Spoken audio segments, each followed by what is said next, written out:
All right, this is a devlog and a bit of a polling of the audience for my Rigodotify plugin. Rigify is the built-in tool, and it's great, but it's not necessarily great for game dev. And so what Rigodotify is a plugin and feature set that gives you game dev skeletons that are typically to the portion of like a typical Mixamo model and under 2 meters in height. But when you hit that generate rig button, it gives you the typical Rigify rig. It's beautiful and great to animate with. And then the button changes to prepare rig for Godot, which strips it to the core bones of a typical game dev skeleton, fixes the hierarchical order of those bones and renames them to make them easier to map. And that's what Rigodotify does currently. It's the humanoid, and it's prepared to help with the humanoid standard skeleton in Godot, to work with that and immediately get things rolling. So lately I've been working on what I've been calling Rigodotify 2.0, which is focused on animals, because I've been wanting to work on some games with animals. And the main ones that Rigify has are these bird, cat, horse, shark, and wolf. In my opinion, those aren't always the most common. The most important to me, at least, is dog and horse. Cat and bird and shark are less important to me. But even still, let's get this going. I'm going to prepare to show you some stuff. Make these all in front and change them to be stick bones so you can see them when I bring in mine. So the Rigify rigs are quite complex. They got full faces. They've got bones for the mane and pelvis and stomach areas. Quite a bit of control. Meanwhile, mine are focused on the game dev skeleton. So it's a reduced skeleton set. It's the same standard you'd see in like a humanoid, the same structure and the same layout. And so you do lose some of those extended features that you'd find all over the face of the dog and so those other things, but it brings you back to the core of the game dev skeleton. And that's for the dog. We got armature, let's add felid, matches the cat silhouette, and of course equid matches the horse, more or less. It gets it pretty close. Because again, we got a reduced bone structure. I got to kind of take some averages. But my setup here, my plugin works exactly the same way. So if you hit generate rig, it gives you the full Rigify rig. Hit the button again, it reduces it to a more of a game dev Unity Godot standard skeleton style thing. And this will work exactly the same way, where you can animate and take advantage of all the beauty and wonders of Rigify when you're animating.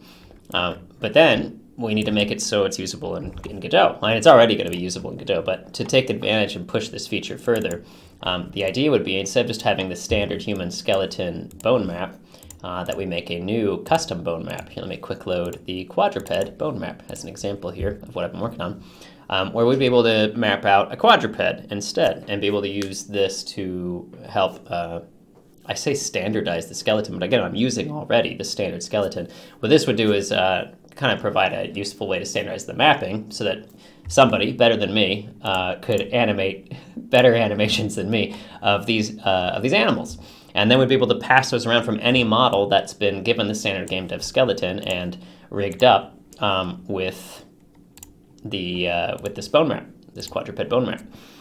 I think that'd be really handy. I like the idea of using dogs a lot and passing these animations between the different dogs to save me having to do it in Blender or even just over and over and over again to make these different animations that match these different body sizes. I'd really like to take advantage of what I've already been doing with Rigodotify. So my big question is, because it's a lot of work, it's the Blender side actually is not nearly as bad as creating the bone map stuff. It's quite tedious. Anytime I make a change over on the Blender side, it means a lot of work going back in and fixing the bone maps and reference poses for all that. So I'm kind of leaning toward doing less work, and so I want to know people's opinions. For me, the most important one is doggo, and next would be horse. Those are the ones that are most interesting to me as far as being able to animate and pass animations around to save myself some time. The cat, I made it, but I don't know how important it is. Wondering people's thoughts.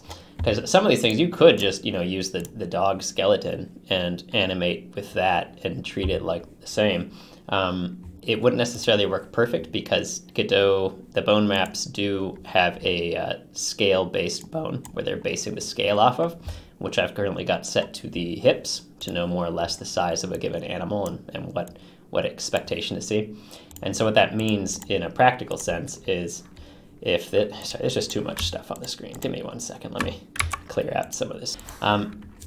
So if we're using kind of the scale bone as a measurement here, if we scale down this dog, it's not horribly different. By the time that hip bone matches up more or less in scale and size to the cat, the reference pose wouldn't be significantly different. So you might be able to get by just using the dog skeleton for the cat. And in Rigify, you just use the cat and it'd be fine. But I'm saying that the matching up in Godot wouldn't be significantly different.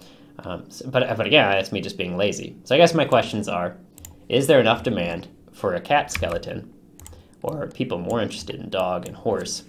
Is general quadruped good enough? And I just take an average between all of these and make a general quadruped skeleton that kind of hits the average between horse, dog, and cat. And then we make animation libraries generally for quadruped. Let me know your thoughts.